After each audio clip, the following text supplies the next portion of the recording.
In the heart of China, a new payment method is revolutionizing the way transactions are conducted. Imagine a society where the right hand becomes the key to everything: purchases, services, even your identity. This scenario is already materializing, and the question that remains is, how far can this take us?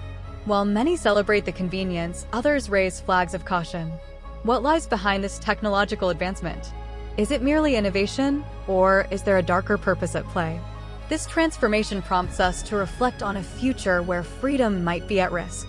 The connection between technology and biblical prophecies is closer than one might think. The right hand becomes a powerful symbol, but it also evokes profound questions about control and surveillance. As we explore this theme, it is crucial to understand the implications this might have for society and the Christian faith. What do you think about this new era of payments? Could humanity be preparing for something greater? The journey to uncover these answers starts now. Description of the new right-hand payment method. The new right-hand payment method is an innovation making waves in China.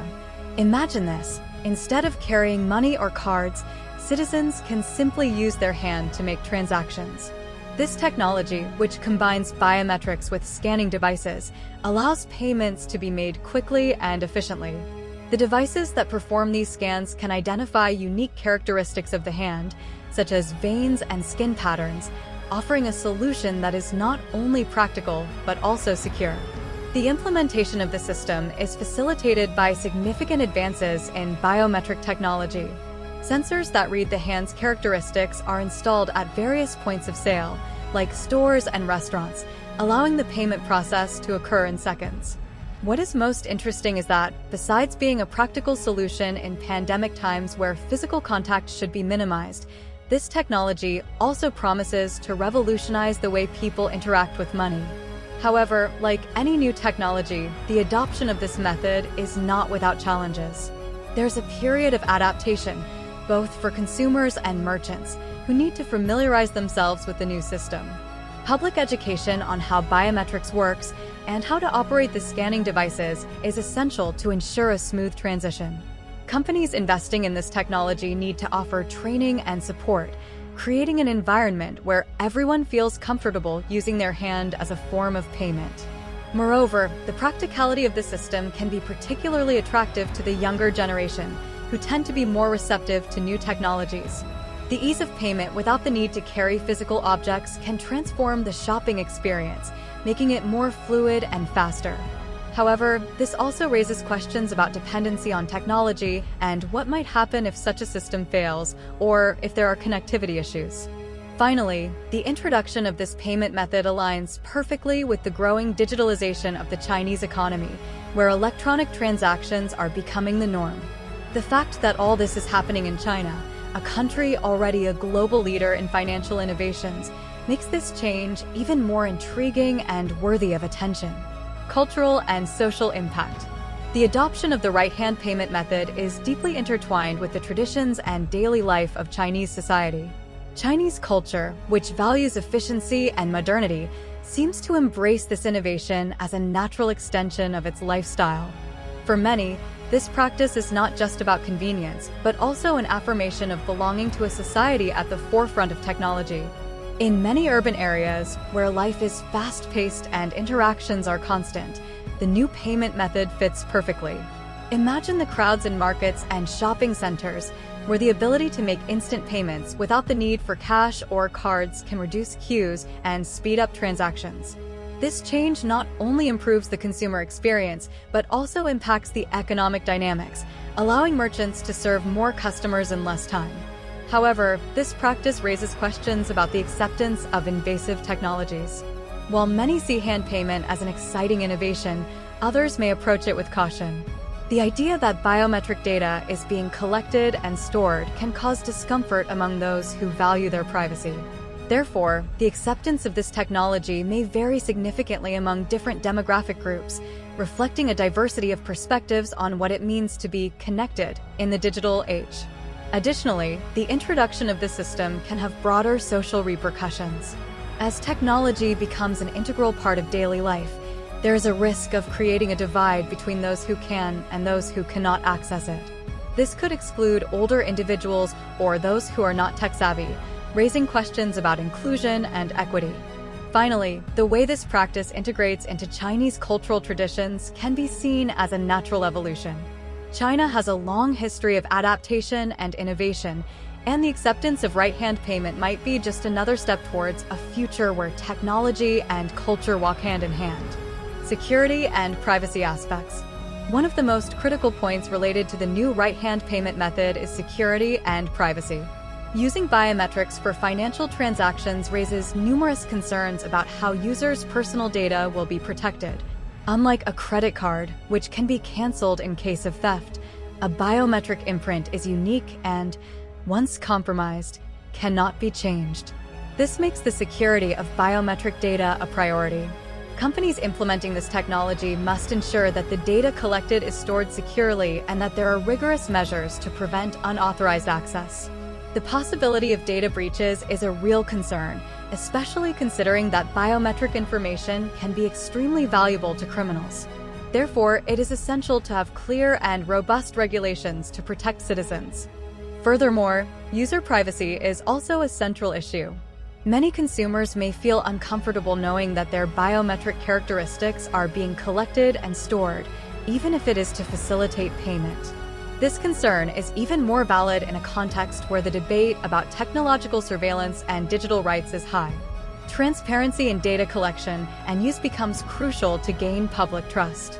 Another important aspect to consider is the possibility that this data could be used for purposes beyond financial transactions. There are fears that information collected in a payment context could be used for social monitoring or government control, which could create an atmosphere of mistrust. The line between convenience and privacy invasion can be thin, and citizens need to be aware of the associated risks. In summary, while right-hand payment offers significant advantages in terms of convenience and efficiency, security and privacy issues cannot be ignored. The dialogue on how to protect personal data and ensure that technology is used ethically and responsibly is essential for the acceptance and success of this new payment method. Relationship with government control. When discussing the new right-hand payment method in China, it is impossible to ignore the intrinsic relationship this technology has with government control. The Chinese government, already known for its comprehensive surveillance system, can use this innovation as a powerful tool to monitor and ultimately control the population. Imagine a scenario where every financial transaction is recorded and analyzed, allowing the government not only to track spending, but also to identify behaviors that might be deemed inappropriate or subversive. Using biometrics for payments is not just a matter of convenience. It is a way to establish an almost infallible identification system. In this context, the government can easily link each payment to a specific citizen, creating a database that not only stores financial information, but also allows for behavior pattern analysis. This raises serious concerns about individual freedom, as the transparency this technology offers the government can be an intimidating factor for those who wish to express themselves freely or criticize the regime. Furthermore, the concept of social credit in China intertwines with this new form of payment. The government already uses a system that rates citizens based on their actions and social interactions.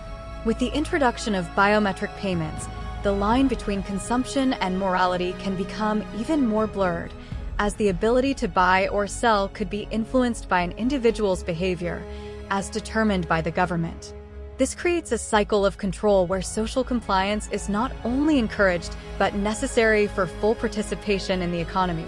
Implementing this technology could also result in an environment where surveillance becomes part of daily life. As it becomes an integral part of daily transactions, citizens may feel they are being watched at every step, which could inhibit actions that would otherwise be seen as normal in more liberal societies. This culture of surveillance could end up being internalized, leading to passive compliance and acceptance of government control. Finally, the implications of this control are profound and can resonate in various spheres of society, from politics to social relationships. While the efficiency and security of payments may be attractive, the potential cost in terms of freedom and privacy is a price many may not be willing to pay. Transforming the act of buying into an act of surveillance could fundamentally reshape the dynamics between the citizen and the state. Parallels with theology and the mark of the beast. When a new technology emerges, especially one with the potential to transform how people interact economically, broader discussions about its meaning inevitably arise. In the case of right-hand payment, many turn to theology, particularly to biblical prophecies about the mark of the beast.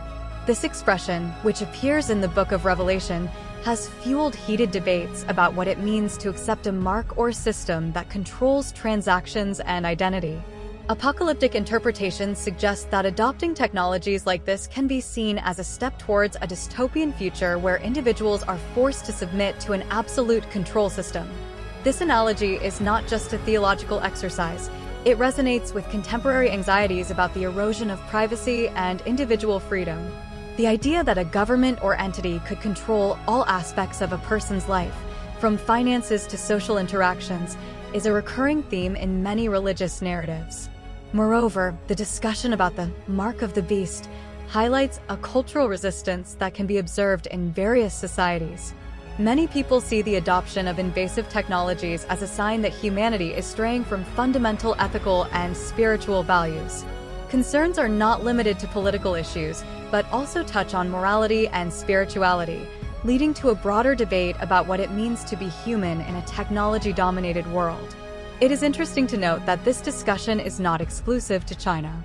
In various cultures around the world, there is growing skepticism towards technologies that promise efficiency at the expense of privacy. The fear of a mark that signifies submission to an oppressive system is a common theme in many religious and cultural narratives, creating a space for debates about the ethics of technology in our lives. Finally, considering this relationship between technology and theology, we see that the discourse is not limited to a simple fear of the unknown. Instead, it reflects an ongoing struggle for defining identity and freedom in a rapidly changing world. The intersection between technological innovation and religious beliefs offers a rich perspective on how these themes are relevant to contemporary societies and the future of humanity. Reactions and criticisms from the international community. When discussing the new right-hand payment method, reactions from the international community quickly followed. On one side, some see the system as an impressive technological advancement capable of facilitating the daily transactions of millions. However, on the other side, critical voices raise serious concerns about the ethical and social implications of this technology. Human rights organizations, for example, do not hesitate to point out that this practice can reinforce mass surveillance and individual oppression, especially in a context where privacy is already a delicate issue. Furthermore, implementing this method in China has sparked a broader debate about the acceptance of invasive technologies in various societies. Western countries, known for their defense of privacy, are beginning to question whether such innovation could be applied in their systems, leading to a heated discussion about what is acceptable in terms of technology and monitoring. Criticism comes not only from governments, but also from academics and technology experts, who warn about the risks of normalizing systems that can be easily used for social control. There is also an international aspect that cannot be ignored: technological competition. As China advances with innovations such as right-hand payment, other nations feel pressured to keep up, even if it means sacrificing aspects of privacy and individual freedom. The concern is that, in trying to match China, Western countries might end up adopting practices that would otherwise be considered unacceptable. The international community's reaction also includes pressure for regulations and agreements to ensure user data protection. Organizations like the European Union, which has already shown caution towards innovations involving personal data, are paying attention to what is happening in China. There is a call for global standards that respect privacy, even in the face of technologies promising convenience and efficiency. Finally, it is worth noting that criticisms and reactions are not limited to privacy issues.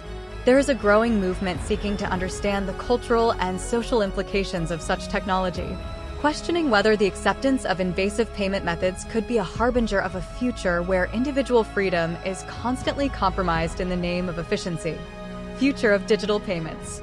The future of digital payments seems increasingly linked to innovations like right-hand payment, especially as technology advances and consumer needs evolve. This method is not just a technological curiosity. It represents a new paradigm of how transactions can be conducted, which could have a significant global impact. As people become more comfortable with using biometrics and contactless payments, it is likely that other regions of the world will begin adopting similar approaches. What is observed is that in many countries, the transition to digital payments is already underway. The pandemic has accelerated this shift, forcing people to seek safer and more practical alternatives for conducting financial transactions.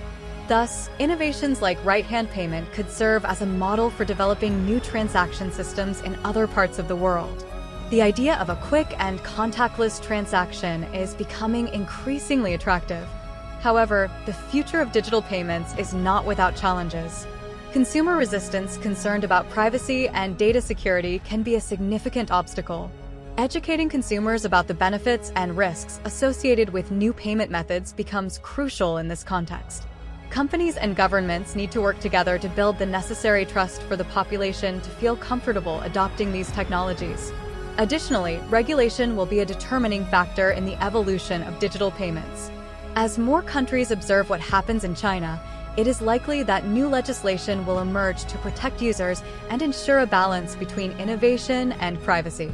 How these regulations are implemented can directly influence the acceptance and effectiveness of payment methods like the right hand in other nations.